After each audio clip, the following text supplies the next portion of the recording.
सर्वप्रथम आपण 3 प्रार्थना म्हणूया आणि नंतर प्रवचनाला सुरुवात करूया. आपल्याला इथे समोर प्रार्थना दिसतील, आपणही घरी बसून म्हणू शकता.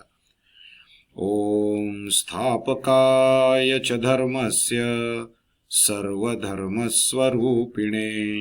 अवतार वरिष्ठाय रामकृष्णाय ते नमः. रामामी तव दास दास म्हणवी माते कशाचे भय. रामा जाईन ज्या स्थळी सुखघना होईल तेथे जय. रामा या भुवनत्रयी तुझ विना नाही दुजा तारक. रामा तू सकलार्थ काम पुरवी तू तात मी बालक. वसुदेव सुतं देवं कंस चाणूरमर्दनं देवकी परमानंदं कृष्णं वंदे जगद्गुरुं. कृष्णं वंदे जगद्गुरुं. बोला लक्ष्मीनारायण भगवान की जय. पंढरीनाथ भगवान की जय. सब संतन की जय.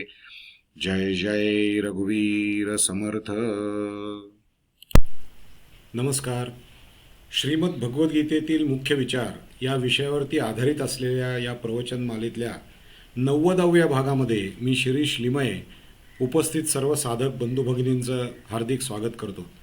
हा जो 90वा भाग आहे, हा भाग विशेष करून सगळ्यांनाच महत्त्वाचा आहे, परंतु त्यातल्या त्यातही विशेष करून तरुण मुलांना की ज्यांना जीवनामध्ये काही ध्येय साध्य करायचं आहे, ज्यांना जीवनामध्ये निश्चय करायचा आहे आणि तो निश्चय पाळायचा आहे, अशा मुलांसाठी, युवकांसाठी आणि युवतींसाठी हे लेक्चर फार महत्त्वाचं आहे.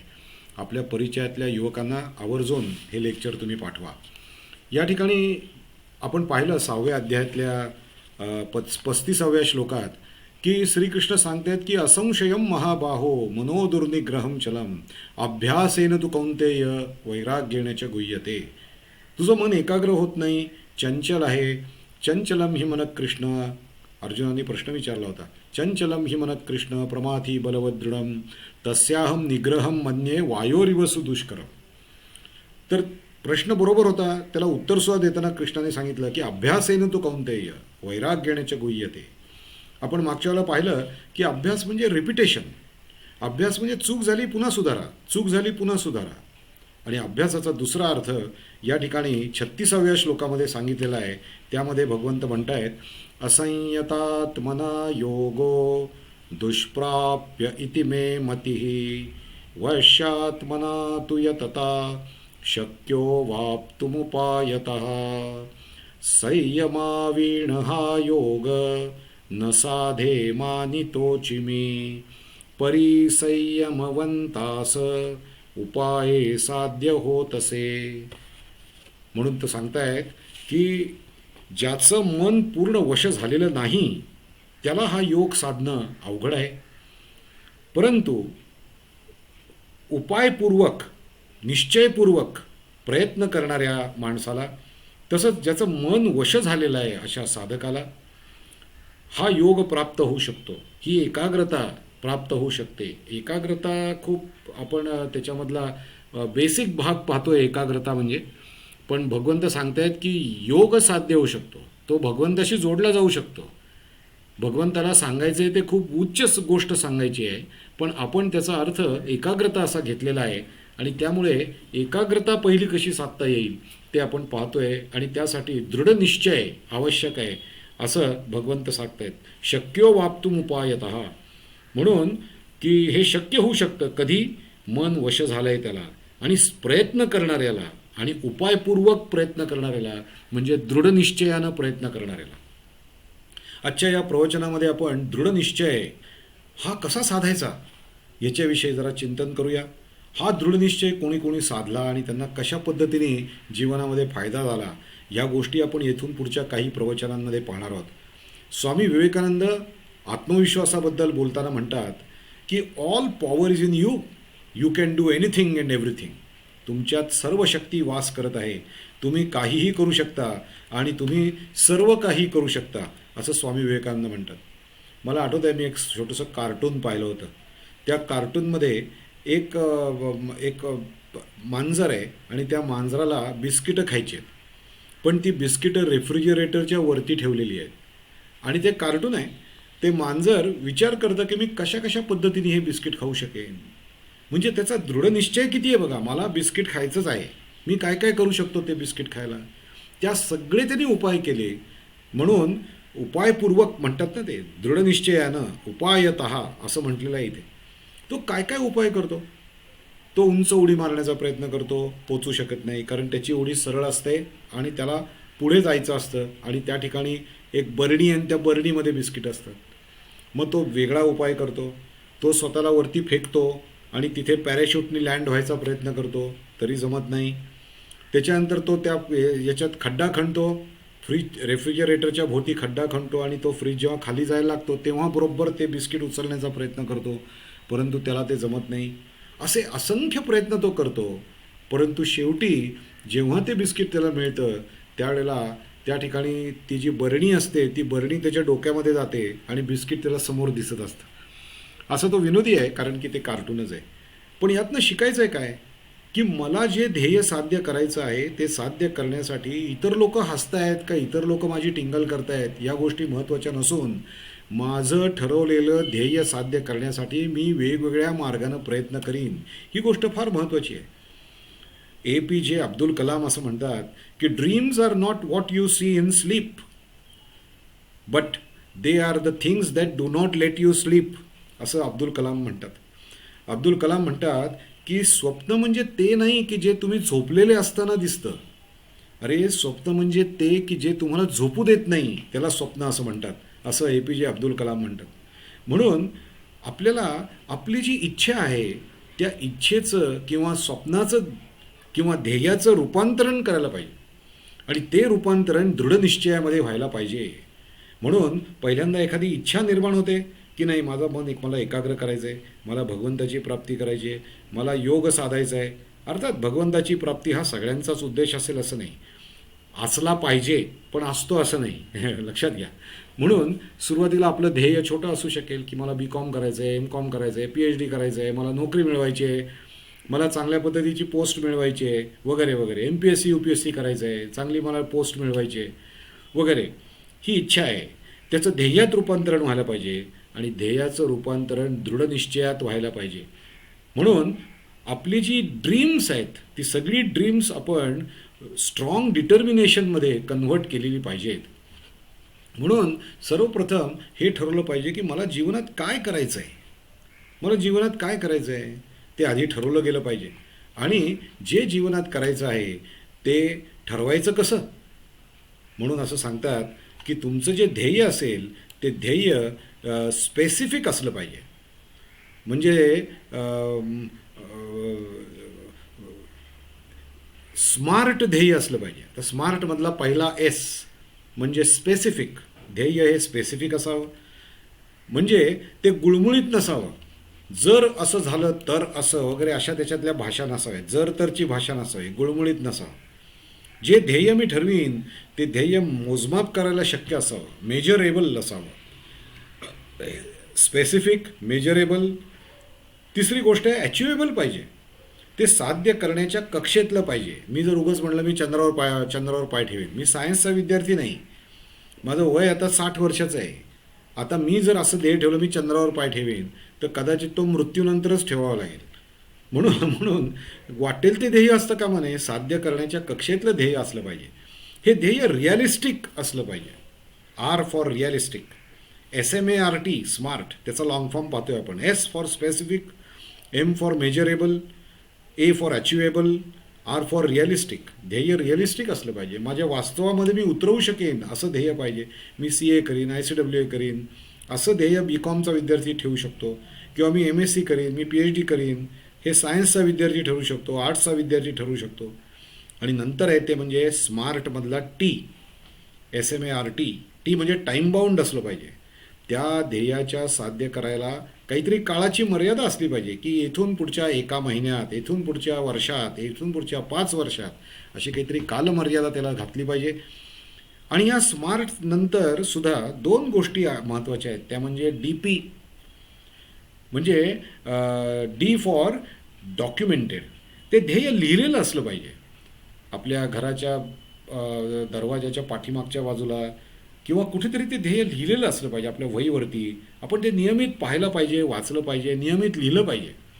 मला आठवतं एक विद्यार्थी होता, तो PhD करत होता आणि तो PhD करत असताना एक ध्येय सतत रोज लिहायचा. तो काय, मला PhD करायचं आहे, PhD करण्यामध्ये खूप कष्ट आहेत आणि कष्ट करण्यामध्ये मी कमी पडता कामा नये, हे ध्येय मात्र तो रोज लिहायचा. तो झोपलेला असला दुपारच्या वेळेला वगैरे की त्याला वाटायचं अरे आपण अभ्यास करावा, लगेच त्याला त्याचं ते ध्येय आठवायचं, मी अभ्यासात कमी पडता कामा नये. तो लगेच उठायचा आणि अभ्यास करायला बसायचा. म्हणजे ते जे ध्येय आहे ते ध्येय आपल्याला आपल्या साध्य करण्यासाठी म्हणून आपण ते डॉक्युमेंटेड असणं फार महत्त्वाचं आहे. आणि P म्हणजे प्लॅनिंग, म्हणजे ध्येय साध्य करण्यासाठी आपल्या वेळेचं नियोजन केलेलं असलं पाहिजे. की मी किती तास जप करणार आहे हे जसं योगी ठरवतो, तसंच व्यवहारामध्ये त्याचा उपयोग करत असताना, भगवद्गीतेचा व्यवहार्य उपयोग करत असताना माझं काहीतरी दैनंदिन शेड्यूल असलं पाहिजे, वेळेचं नियोजन असलं पाहिजे. मी किती वाजता उठणार, आंघोळ कधी करणार, मी नाश्ता कधी करणार, मी माझ्या कामाला कधी जाणार, कामावून कामावर काय काय मला आज काम करायचं आहे, कामावून परत आल्यानंतर मी काय करणार, सगळ्या गोष्टी याचं थोडंसं नियोजन असलं पाहिजे. अर्थात नियोजनाप्रमाणे सर्व गोष्टी घडतात असं नाही, पण नियोजन असलेला माणूस वेळ वाया घालवत नाही, ही गोष्ट फार महत्त्वाची आहे. म्हणून दृढनिश्चय असला पाहिजे. आपली ध्येय आणि आपला आवड हे जर एक झालेलं असेल तर दृढनिश्चय आपल्या रियालिटीमध्ये उतरवायला आपल्याला मदत होते. माझं ध्येय आणि माझी आवड एक असली पाहिजे. ध्येयाशी एकनिष्ठ राहायला पाहिजे. काय वाटेल ते जरी झालं तरी मी माझा ट्रॅक सोडणार नाही. की मला पहाटे जप करायचं आहे, मला दुपारी जप करायचं आहे, मला संध्याकाळी आरतीला जायचं आहे मठामध्ये, रामकृष्ण मठामध्ये मी नियमित आरतीला जाणार आहे, आणि मी रात्री आल्यानंतर थोडा वेळ जप करणार आहे किंवा चांगलं वाचन करणार आहे. आणि हे माझ्या जपाचा वेळ वगळता उरलेल्या वेळामध्ये मी भगवद्गीतेशी संलग्न काहीतरी काम करणार आहे, किंवा मी वाचन करणार आहे, मी मनन करणार आहे, मी चिंतन करणार आहे, मी माझ्या वागण्याचाच अभ्यास करणार आहे. अशा पद्धतीने माझ्या ध्येयाशी मी एकनिष्ठ राहायला पाहिजे. सतत विचार केला पाहिजे की ध्येय साध्य करण्याचा मार्ग काय असावा, माझी दिनचर्या काय असावी. स्वातंत्र्यवीर सावरकर म्हणायचे की घेतले हे स्वातंत्र्य मिळवीन, हे जे त्यांचं ध्येय होतं, ते जे त्यांचं व्रत होतं, त्याबद्दल बोलताना ते म्हणायचे की घेतले व्रत नच्या अंधतेने. अरे आम्ही हे स्वातंत्र्य मिळवण्याचं जे व्रत घेतलेलं आहे ते काही आंधळेपणाने घेतलेलं नाही आहे. म्हणून ध्येयाची बांधिलकी म्हणजे दृढनिश्चय, हे लक्षात घेतलं पाहिजे. माझ्या ध्येयाशी असलेली माझी बांधिलकी म्हणजे दृढनिश्चय. संभाजीराजे भोसले हे औरंगजेबाकडे जाऊन मिळाले होते. औरंगजेबाला मिळाल्यानंतर त्यांनी त्याला सांगितलं की तू दक्षिणेचं राज्य घे, मी उत्तरेचं राज्य करीन. म्हणून मी तुला, आदिलशाह त्यांना म्हणाला होता की मी तुला कुतुबशाही देतो. त्यांनी कुतुबशाही नाकारली, त्यांनी सर्व प्रलोभनं नाकारली. शेवटी त्यांनी औरंगजेबाने सांगितलं तू धर्मांतर कर. छत्रपती संभाजीराजे हे छत्रपती शिवाजी महाराजांचे सुपुत्र होते. ते सुपुत्र त्यांना म्हणाले मी धर्मांतर करणार नाही. जिव्हा कटी खून बहाया, धर्म का सौदा कभी किया नहीं. काय दृढनिश्चय आहे. शिवाजी का बेटा था, कभी गलत राह चला नहीं.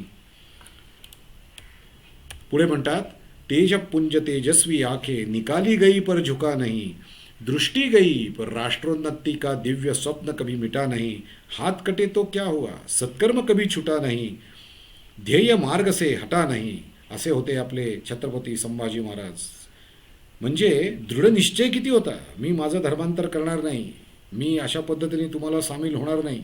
हे म्हणून ध्येयाच्या बाबतीत बोलताना एका सत्पुरुषाने सांगितलं की सदा ध्येय आपल्यासमोर सदा असलं पाहिजे, सदा सर्वदा असलं पाहिजे, सदा सर्वदा सर्वत्र असलं पाहिजे. मी जाईन तिथे माझं ते ध्येय मला डोळ्यासमोर ठेवता आलं पाहिजे. खाता जेविता उठता बसता. तुकाराम महाराज म्हणतात ना, ज्याचं नाम घेणं हे ध्येय आहे, ते हरिबोला देता, हरिबोला घेता, हरिबोला गाता, हरिबोला कांडता, हरिबोला भांडता, सर्व काळ हरिबोला. तसं आपलं ध्येय हे सदा सर्वदा सर्वत्र आणि सर्व अवस्थाशू. मी जागेपणी असेन तेव्हा, झोपलेलो असेन तेव्हा, किंवा मी झोपलेलो असताना सुषुप्तीमध्ये सुद्धा माझ्या कुठल्याही अवस्थेमध्ये मी माझं नामस्मरण सोडणार नाही, किंवा मी माझ्या अभ्यासाचा विषय सोडणार नाही. असं याला म्हणायचं दृढनिश्चय. म्हणून आपण एखादा निश्चय केला की तो निश्चय पाळण्याचा प्रयत्न करावा. ते साध्य झालं की मग आपण ध्येय थोडंसं उंच करावं. हे साध्य झालं की पुन्हा थोडंसं ध्येय उंच करावं. त्याला रेझिंग द स्टँडर्ड म्हणतात. स्टँडर्ड थोडं वाढवलं की मी पहाटे 5ला उठीन म्हणलं होतं, पण एकदम 5ला उठता येणार नाही. मी 6ला उठलो, मग 5:45ला उठायचा निश्चय केला, 2 आठवडे 5:45ला उठलो. मग 5:30ला उठायचा प्रयत्न केला, 2 आठवडे 5:30ला उठलो. मग मी ठरवलं 5:15ला उठेन, 2 आठवडे 5:15ला उठलो. आणि मग 2 आठवड्यानंतर मी 5ला उठायचा निर्णय घेतला आणि मी 5 वाजता उठू शकलो. म्हणून बेस स्टँडर्ड पाहिजे. ते बेस स्टँडर्ड अचीव झालं की आपलं स्टँडर्ड वाढवत न्यायचं आहे आणि असं करत करत करत आपण दृढनिश्चय करू शकतो. म्हणून या ठिकाणी भगवद्गीतेत जे म्हटलं आहे की वश्यात मना तू यततः शक्यो वाप्तुम उपायतः. उपायपूर्वक प्रयत्न करणाऱ्या माणसाला, दृढनिश्चयाने प्रयत्न करणाऱ्या माणसाला, यालाच अभ्यासेन तू कौंतेय असं म्हटलेलं आहे की अभ्यास करतो, दृढनिश्चय कर, अभ्यास कर आणि वैराग्य तुझ्यामध्ये असू देत, सर्व इंद्रियांवर तुझं नियंत्रण असू दे. हा दृढनिश्चय कसा असावा बरं? ते एका सुभाषितामध्ये म्हटलं आहे, उदयती यदि भानो पश्चिमे दिग्विभागे प्रचलती यदि मेरुः शीततां याति वह्निः विकसति यदि पद्मं पर्वताग्रं शिलायां न भवति पुनरुक्तं भाषितं सज्जनानां. किती सुंदर सुभाषित आहे. उदयती यदि भानु पश्चिमे दिग्विभागे, जरी सूर्य पश्चिमेला उगवला, प्रचलती यदि मेरू, जरी पर्वत चालायला लागला, प्रचलती यति मेरू, शीतताम याती वन्नी, जरी अग्नी थंड, एक वेळ अग्नी थंड होईल, एक वेळ सूर्य पश्चिमेला उगवेल, एक वेळ मेरू पर्वत हा चालायला लागेल. विकसती यदि पद्मम पर्वताग्रे शिलाया, एखाद्या पर्वताच्या अगदी उच्च शिखरावरती एखादं पद्म म्हणजे कमळ कदाचित उगवू शकेल, असं कधी होत नाही. पण या सगळ्या अशक्य वाटणाऱ्या गोष्टी एक वेळ शक्य होतील. पण न भवती पुनरुक्तम भाषितम सज्जनानाम, एकदा का एखाद्या चांगल्या साधकानं निश्चय केला की न भवती पुनरुक्तम भाषितम सज्जनानाम, तो कधीही त्याचा निश्चय ढळू देत नाही. म्हणून दृढनिश्चयासाठी छोटे छोटे निश्चय करावेत आणि ते जीवापाड सांभाळावेत, ते जीवापाड सांभाळले पाहिजेत. म्हणून या ठिकाणी दशरथ मांझी यांचं उदाहरण मी देतो. दशरथ मांझी हे बिहारमधले गहलोत या गावातले. त्या गहलोत गावामध्ये इतकी गरिबी होती आणि त्या गावामध्ये काही इन्फ्रास्ट्रक्चर नाही, काही नाही. दशरथ मांझींनी एका मुलीवर प्रेम केलं, त्या मुलीशी लग्न केलं आणि ते संसार करायला लागले. दशरथ मांझी हा म्हणजे दगड फोडणारा माणूस होता. तर त्या ठिकाणी तो काम करत होता. एके ठिकाणी जाऊन पाथरवटाचं काम करे. तो वरती एका डोंगरावरती गेलेला होता, तिथे तो दगड फोडण्याचं काम करत होता. आणि त्याची जी पत्नी होती, ती पत्नी त्याच्यासाठी डबा घेऊन, म्हणून परडीमध्ये डबा घेऊन ती आली होती, भाकरी वगैरे घेऊन. तर येत असताना तिचा पाय घसरला, ती पडली. तिच्या पोटामध्ये बाळ होतं आणि तिचं खूप रक्तस्राव झाला. आणि ती जेव्हा पडली त्यावेळेला दशरथ मांझीला फार वाईट वाटलं आणि त्यांनी तो लगेच धावत आला आणि 2 काठ्या घेऊन मध्ये अशी सतरंजी करतात ना, असं गावाकडे किंवा आपण सुद्धा जेव्हा स्ट्रेचर नसतो तेव्हा त्याचा एक स्ट्रेचर तयार केला गेला. तिला त्याच्यात बसवलं गेलं आणि तिला तिच्यात झोपवलं. आणि तिथे जे गाव होतं, या गावापासून हॉस्पिटल जवळजवळ 70 ते 80 किलोमीटर लांब होतं.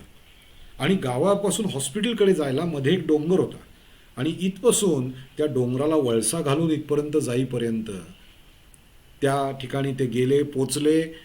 1-2 दिवस लागले त्यांना जायला.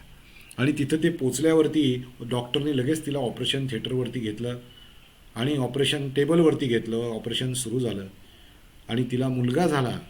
तो मुलगा ते डॉक्टर वाचवू शकले, पण दशरथ मांझींची पत्नी त्याच्यामध्ये निवर्तली. दशरथ मांझीला एकदा आनंद तर झाला होता मुलगा झाला आहे म्हणून, आणि दुःख झालं होतं की त्याची अतिशय प्रिय असलेली त्याची पत्नी निवर्तलेली होती.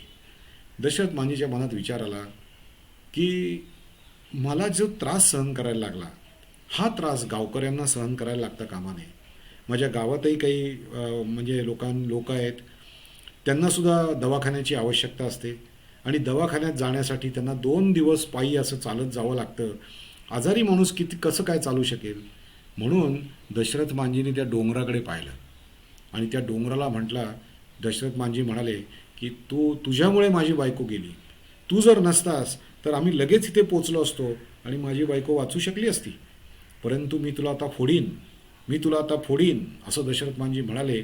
आणि त्याची छिन्नी आणि हातोडी घेऊन दशरथ मांजी रोज त्या पहाडाकडे जायचे. आपल्या गावाला पोचल्यानंतर, गावाला गेल्यानंतर त्या तिथे जायचे. रोज एक दगड फोडायचे. दृढनिश्चयाने एक दगड फोडला, दुसरा फोडला, तिसरा फोडला, असं करता करता करता 70 किलोमीटर लांब असलेल्या त्या रस्त्याला 3 किलोमीटर लांबीचा एक रस्ता त्यांनी डोंगर फोडून तयार केला. 22 वर्ष दशरथ मांजी काम करत होते. 22 वर्ष काम केलं. एकच काम, दगड फोडायचा, छिन्नी आणि हातोडीने फोडला. ते म्हणाले की माझ्या गावातल्या लोकांना हा त्रास होता कामा नये. किती उच्च विचार आहेत बघा. आपण प्रेमाचं प्रतीक म्हणून ताजमहालचं उदाहरण देतो. आणि ताजमहालसुद्धा 22 वर्ष लागले तयार व्हायला असं म्हणतात. आणि तिथं हजारो कामगार काम करत होते. परंतु या ठिकाणी एका गरिबाचं प्रेमाचं हे उदाहरण आहे. दशरथ मांजींनी तयार केलेला हा रस्ता गरिबाच्या प्रेमाचं उदाहरण आहे. दशरथ मांजी एकटा 22 वर्ष दृढनिश्चयाने काम करत होता. म्हणजे हे जे भगवद्गीतेत सांगितलेलं आहे, शक्यो वाप्तुम उपायतः, प्रयत्नपूर्वक काम करणाऱ्याला आणि ज्यांनी त्याचं मन वश केलेलं आहे त्याला जगात कुठलीही गोष्ट असाध्य नाही. आणि दशरथ मांजींनी तो रस्ता तयार केला. या ठिकाणी आपण दृढनिश्चय हाच विषय आता पुढच्याही प्रवचनात घेऊया. आणि याचे वेगवेगळे आणखीन काही काही उदाहरणं वगैरे आपण परत पाहू. परंतु दृढनिश्चय जर साधकाच्या मनात असेल तर तो एकाग्रता साध्य करू शकतो. इतकंच नव्हे तर तो योग साध्य करू शकतो, अभ्यासात एकाग्रता करू शकतो, कामाच्या जागी एकाग्रता तयार करू शकतो, कामाच्या जागी एकाग्र राहू शकतो. एकाग्रता हे त्याचं जीवन होऊ शकतं दृढनिश्चय असेल तर. आज इथे थांबूया. आपण शांत चित्ताने ऐकून घेतलं त्याबद्दल सगळ्यांच्या हृदयस्थ परमेश्वराला प्रणाम करतो आणि माझ्या वाणीला विराम देतो. ओम शांती शांती शांती. हरिओम तत्सत. श्रीरामकृष्णार्पणमस्तु. धन्यवाद.